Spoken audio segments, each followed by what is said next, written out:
বাংলাদেশ ভারতের প্রথম টি-20 ম্যাচে যত দোষ পুরোটাই ভারতের।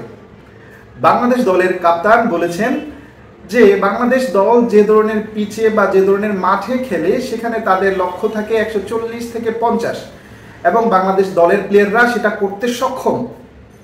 হুট করে তারা এরকম ব্যাটিং ফ্রেন্ডলি পিচে এসে তাদের পক্ষে এত রান করা তাদের পক্ষে সম্ভব নয়। তাদের যে ক্যাপাবিলিটি 140 থেকে 50 সেটাতেই তারা অভ্যস্ত। তাহলে কেন বা ভারত এরকম একটি ব্যাটিং ফ্রেন্ডলি মাঠে বাংলাদেশ দলকে খেলতে আহ্বান জানালো? আপাত দৃষ্টিতে সেটাই মনে হচ্ছে। তাহলে ধরেই নেওয়া যায় এখানে যত দোষ ভারতের।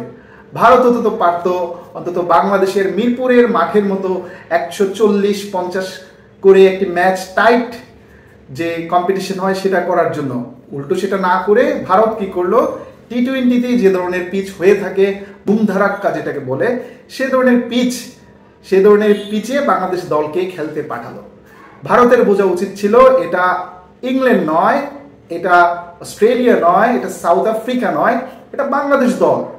এখানে ক্রিকেটটাকে যদি টি-20কে একটি কম্পিটিটিভ ম্যাচ করতে হয় তাহলে সেখানে বোলিং ফ্রেন্ডলি বা লো স্কোরিং যে মাঠগুলো সেখানে বাংলাদেশ দলকে খেলার আহ্বান জানানো দরকার ছিল। কারণ বাংলাদেশ দলের যে ক্যাপাবিলিটি সেটা 140 থেকে 150 বড় জোর। সেখানে হুট করে বাংলাদেশের মতো লো স্কোরারদের যে একটি দল, সেই দলকে যদি আপনি 180 বা 200 রান ওঠে এরকম মাঠে খেলতে পাঠান তাহলে দোষটা কার? তাহলে দোষটা অবশ্যই ভারতের।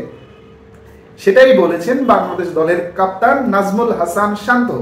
তিনি সংবাদ সম্মেলনে, ম্যাচের পরবর্তী যে সংবাদ সম্মেলন সেখানে বলেছেন বাংলাদেশ দলের প্লেয়াররা 140-50 করতে সক্ষম, সে ধরনের মাঠে খেলে অভ্যস্ত বাঙালিরা।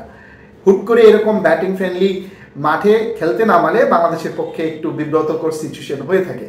তাই আমি আহ্বান জানাবো ভারতকে এর পরবর্তী যত সিরিজগুলো আছে সেখানে নিজেদের উপর যাতে দোষ না পড়ে সেজন্য বাংলাদেশের যে ক্রীড়া সাংবাদিক নামক কিটগুলো আছে তাদের পরামর্শ নিয়ে লো স্কোরিং যে মাঠগুলো ভারতে আছে সেই ধরনের মাঠে বাংলাদেশের সাথে টি-20 ম্যাচ আয়োজন করার জন্য।